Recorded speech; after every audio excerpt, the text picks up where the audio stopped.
Meu nome é Pedro Cavalcante, Pedro Rodrigues de Albuquerque Cavalcante, e eu sou o que se chama jornalista e escritor. O que não quer dizer muito, porque jornalista e escritor é como essas moças que dizem eu sou modelo e atriz, que pode significar muita coisa, porque pode ser realmente uma grande modelo e uma grande atriz, e pode ser não grande coisa. E então, como escritor, como jornalista, né, foi a maior parte da minha vida. Trabalhei muitos anos na revista Veja, sobretudo, e como correspondente internacional, que era uma vida muito interessante. Durante 10 anos eu morei em Paris, e daí tive a ocasião de conhecer vários países da Europa, de seguir 3 guerras como correspondente internacional, e conheci muita gente interessante, prêmios Nobel de biologia, de medicina, depois cineastas, escritores, e foi uma vida muito simpática. Depois disso eu voltei para o Brasil e escrevi uns 4 livros de infanto-juvenis e uns 4 romances adultos. Depois também ensaios sobre vários assuntos, como a corrupção no Brasil e etc. Mas chegando então no livro que mais nos interessa, que é o Império da Amazônia. A ideia desse livro começou a nascer, começou a ser criada quando eu tinha 12 anos de idade. Como vocês podem ver pelo meu rosto, já faz algum tempinho. Mas é o seguinte, eu li um livro que chamava-se Tarzan e o Império Perdido. Ele contava a história de uma parte de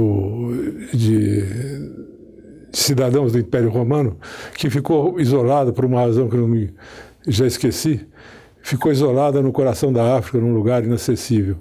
E eles continuaram lá seguindo as mesmas costumes, o mesmo tipo de vida que eles viviam durante o Império Romano. E eu pensei, então, a Amazônia é tão grande, quem sabe isso não seria possível também no Brasil, se encontrasse o Império perdido. E a ideia ficou dormente. Depois disso, uma certa época, eu tinha 17, 18 anos, e fui com um grupo de amigos, 4 ou 5, nós descemos um rio que chamava Rio Ferro, que ia dar no Carfundenstein, que é um dos afluentes do Xingu, um dos formadores. E foi uma viagem muito interessante, porque, aliás, muito insensata e perigosa, porque ninguém tinha descido mais esse rio. Nenhum homem branco que deixou notícias, né? Então a gente não sabia se a gente ia se perder, ficar perdido, e se ia encontrar cachoeiras, pontos que a gente não podia ultrapassar, e daí não dava para voltar mais. Não dava para voltar mais porque o rio era uma correnteza muito forte, era um barco pequenininho, um barco a remo, que a gente tinha comprado por ali, e então não sei o que iria acontecer.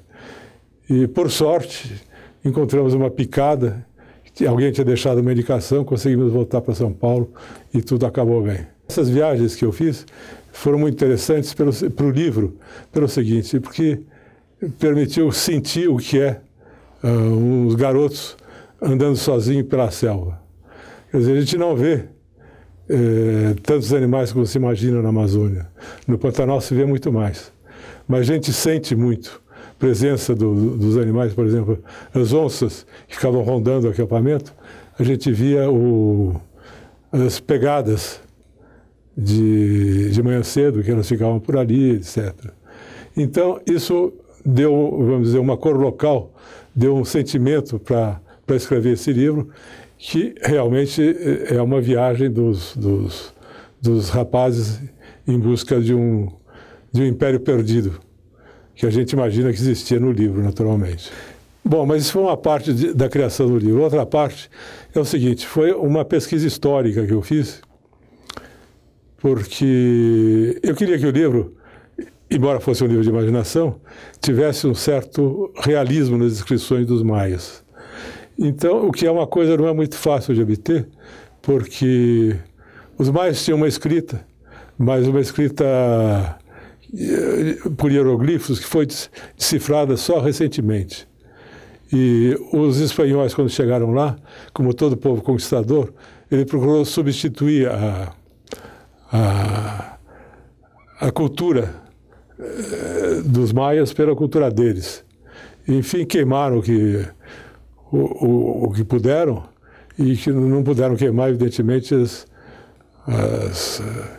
o que existia na memória das pessoas, e também não poderiam queimar os monumentos mais impressionantes lá, são as pirâmides. E deu para reconstituir alguma coisa, e mesmo alguns espanhóis, historiadores, fizeram um trabalho muito bonito. Inclusive um padre jesuíta foi o principal deles, que se interessou em estudar e conversar com as pessoas e escreveram um livro sobre tudo que eles tinham descoberto. E um dia surgiu a ocasião na minha vida e eu comecei a escrever esse livro. Agora seria interessante talvez eu ler um trecho do livro que dá uma ideia geral do que se pode esperar. Dizem que no coração selvagem da Amazônia, junto ao córrego do Sumidouro, atrás da Serra da Perdição, a civilização maia ainda não morreu. Lá estaria escondido o império fundado há séculos por sobreviventes maias que se desgarraram em meio à tormenta da conquista espanhola. Sem qualquer contato com a nossa civilização, teriam persistido em sua brilhante tradição de arquitetos e astrônomos, bem como seus estranhos ritos de sacrifícios humanos. Lendo a realidade, a única maneira de saber era indo até lá. Bom, espero que vocês tenham gostado dessa apresentação e espero que vocês, lendo o livro, tenham o mesmo prazer que eu tive escrevendo. Muito obrigado.